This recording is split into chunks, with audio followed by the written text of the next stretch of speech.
Mayong adlaw kayong tanan ano sa mga itong programa sa TV Apologia Veritas magipasugdahan sa Catholic Apologists International sa ngalan sa tuwa mas pagkadirektor Reverendo Padre Nelson Seno Cabasisi anyo na sa inyong ubos nga lagad Sir RJ Seno nakig-uban kaninyo nining maong gamay nga gutlo sa panahon nga diin kita magatubag sa mga pangutana mahitungod sa pagtulunan sa atong simbang Santa Iglesia Katolika Apostolika Romana. So karon nga panahon ato na usab nga gitawag og tubagon ang pangutanas sa mga kaigsuonan nga nakapost sa ato ang group sa ato ang gitawag og closed group diri sa Lay Catholic Apologists International. So ang pangutana asa nagikan ang rosaryo ug nganong kitang mga Katoliko magrosaryo man. So ang tubag nganong kitang mga Katoliko magrosaryo tungod kay diya sa balaang kasulatan tataw og tin-aw nga kining term nga rosaryo from the word rosa and rio ang buti pasabot rosa means bulak mo ng Isaias 35:1 ug 2. Mga tuang basahon, magmaya ang kamingawan ug mulambo sa disyerto ang kabulakan. So kanang kabulakan, sumala pa sa awit kapitulo 2 bersikulo 1 nag-ingon, ako usa lamang kaihalas nga rusas sa saron. So ang buti pasabot kanang kabulakan na naa sa Isaias 35:1 ug 2 refer na sa bulak nga mao kining bulak sa rosas. Ako ato ang basahon ng awit naga-refer na sa usa ka gitawag og babay nga matahom atubangan diha sa atubangan sa Dios. So kanang rosas nagisgutan sa awit kapitulo 2 bersikulo 1 naga-refer na sa Bagong Testamento sa usa ka babay nga birhen nga diin ang Dios mao ang naghatag kaniya og katahom pinaagi sa iyang grasya manang San Lucas kapitulo 1 bersikulo 22 sa pag-ingon sa anghel nga hail full of grace ave gratia plena ang buti pasabot sa tanang babae kinilang bayhana ang iyang gipili tungod kay matahom kini alang kaniya ug puno kini sa maong gitawag og grasya.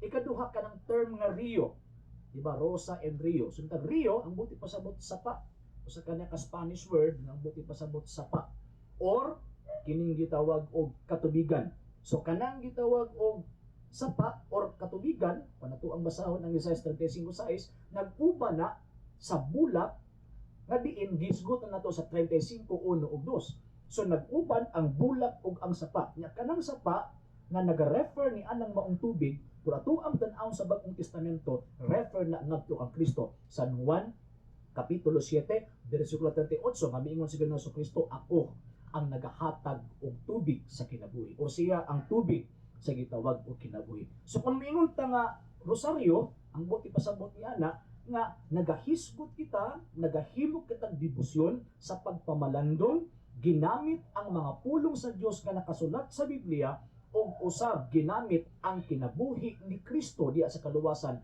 uban sa iyang inahan. Muna nga atong simbahan pinaagi sa Our Catholic Faith page 420 nag-ingon, Rosary is a prayer in honor of the Blessed Virgin accompanied by meditation on the life, passion, and the glory of Christ. So diya sa Santos nga Rosaryo, dili magbulag ang Kristo ug ang Maria. Kay diya pud sa balang kasulatan, wa gid nahitabo nga si Kristo ug si Maria nagbulag. Kay gani ang mga apostol, naghimo ni anang mga pagsulat sa mga libro na agyud presente ang Kristo, na apod presente ang maong gitawag og Maria. So diha sa Santos nga Rosaryo atong gisbutan kita na malandong kita nag-ampog ginamit ang mga pulong diha sa balaang kasulatan o kadtong kinabuhi pag-amtos o pagkabanhaw ni Kristo uban gyud mismo ni Santa Maria. So ang question, nganong kita mga Katoliko nagahimo niining maong gitawag og rosaryo?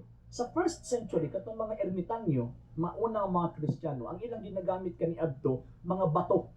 Ilang isumpay-sumpay ang bato pagtimaan kung aas-asa na sa dapit sa ilahang gitawag o pag-ampok. So, ginamit ang 150 ka Pater Noster or Our Father, mo to ang ilang ginahimo nga substitute or tawag anang pag-replace nila sa 150 Psalms.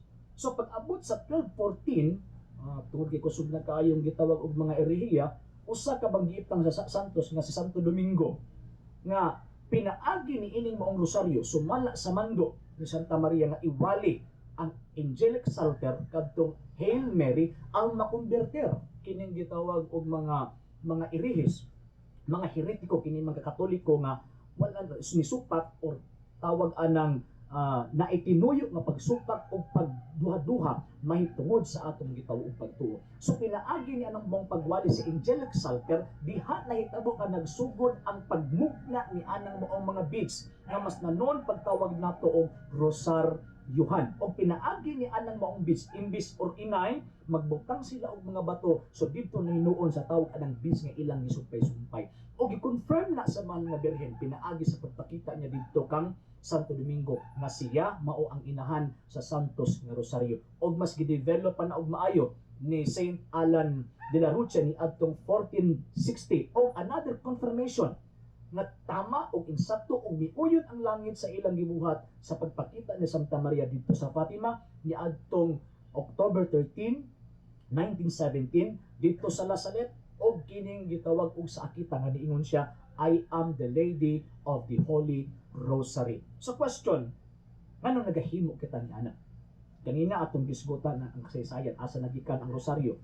Karon ngano nagahimo kita ni ana? Tungod kay sa balaang kasulatan mga higala ug mga igsuon, dili gayud malikayan nga una mag-away ang babay ug ang bitin.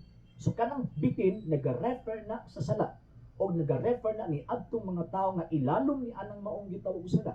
Og sumala sa Genesis chapter 3 verse 15, mag-away ang bitin ug ang babae og pinaagi sa seed sa maong babae mabuntog ang maong gitawag og bitin. So kanang bayhana sa 3:15 sa Genesis nga gisgutan nga mobuntog sa ulo sa bitin or mobuntog sa bitin, kanang bayhana gisgutan sa Isaiah 7:14 nga refer na didto sa gitawag og mahal nga birhen. Og ang pangalan ni anang maong mahal nga birhena, Saint Luke chapter 1 verse 27, ang pangalan niya or ang ngalan niya si Maria. Unya kining maong Maria nga diin gisgutan nga babae, gi-confirm pud niya ang giingon sa Genesis chapter 3 verse 15 nga mag-away gyud ang kaliwat sa babae o ang kaliwat sa bitin. O ang pagtimaan na kita ilalom ni anang maong kaliwat sa babae, diingon pa siya Saint Luke chapter 1 verse 48. From now on, all generations shall call me blessed. So karon ang tanang kaliwatan magangalan kanako og bulahan. Muna kita mga Katoliko, magahimo sa Santos nga Rosario kipagpadayag kini nga kita kaliwat og ilalom ni anang maong babae kay pinaagi ni ana atong ginabalik-balik ang pagsulti sa paghatag niyang pagdayeg o paghatag sa Dios o pagdayeg kang Santa Maria sa pag-ingon, Hail, full of grace, Ave, gratia plena. So kaniadto 150 ka Paternoster o Our Father, karon sa pag-abot sa bag-ong kapanahonan from 1460 at 1214 to 1460 until now, i-confirm sa langit nga ang paglitok ni anang 150 Psalter ni Santa gitawag og Maria, mao kana ang atong gitawag og buhaton ug uyon ang langit niana. Unta mga higala ug naigsuon sa gamay nga tubag ni ining mao nga pangutana, unta ato kining mapuy-an, ato kining masabtan ug panalipdan sa mga tawo nga buot moguba niini. Sa ngalan sa atong Hospital Director Reverendo Padre Nelson Seno Cabasisi uban sa ko ang cameraman Sir Warren Tatad, kini yung ubos nga nagad Sir RG Seno, temporaryong manamilit kanyog mingon et veritas liberatis vos.